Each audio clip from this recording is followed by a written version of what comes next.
The other thing that really hit me was I realized I started to want different things for myself. I wanted different things for my relationships. I wanted different things in most aspects of my life. I wanted things differently for me physically. I wanted things different for me emotionally. I wanted things different for me relationship wise. I wanted things different for me in terms of peace. I wanted things different for me in terms of joy and not being embarrassed about what brings me joy because maybe it wasn't what was trending or what was important to my spouse, partner, or best friend. I realized quiet times became much more meaningful to me than noisy, chaotic times. And being the mom of six kids with a full time career, I feel like I spent a lot of years thriving in chaos, and it was a real skill and a real strength for me at the time. But I knew I didn't want to do that anymore. Busyness really lost its appeal for me after that first year in retirement. And I'd be anxious to hear from you all if any or all or some of these points resonate with you as you're either thinking about retirement or you're already deep into your retirement and is it the vision that you want?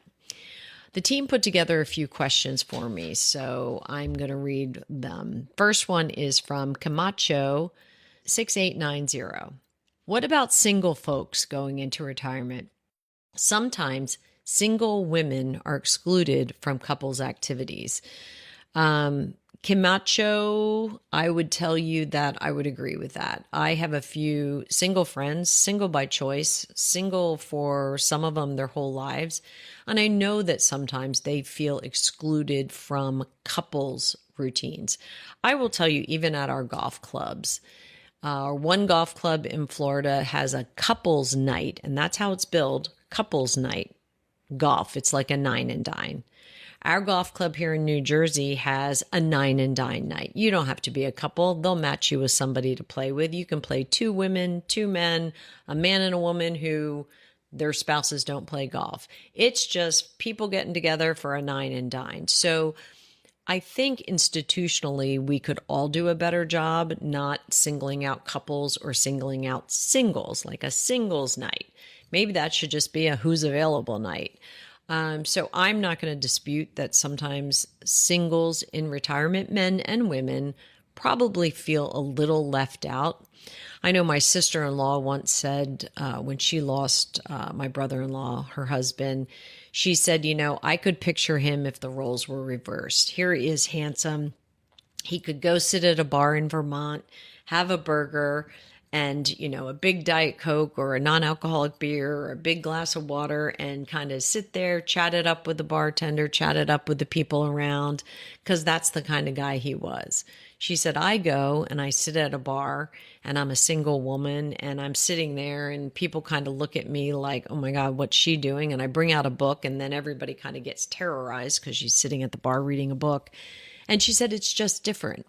And I think unless you've lived in those shoes, you have a hard time responding to what's kind of right or wrong, other than by saying, universally, I think we could all do a better job of not being exclusive. The next thing comes from a video, buy these 8 things before you retire. And the question is this: I would like to hear your tips about staying safe at home and out walking, etc. And that's from Yolanda Castillo. Well, Yolanda, I will tell you this. I have earbuds. I don't have the latest and greatest earbuds, AirPods, whatever they might be, whatever your thing of choice is. I am not a fan of noise cancellation.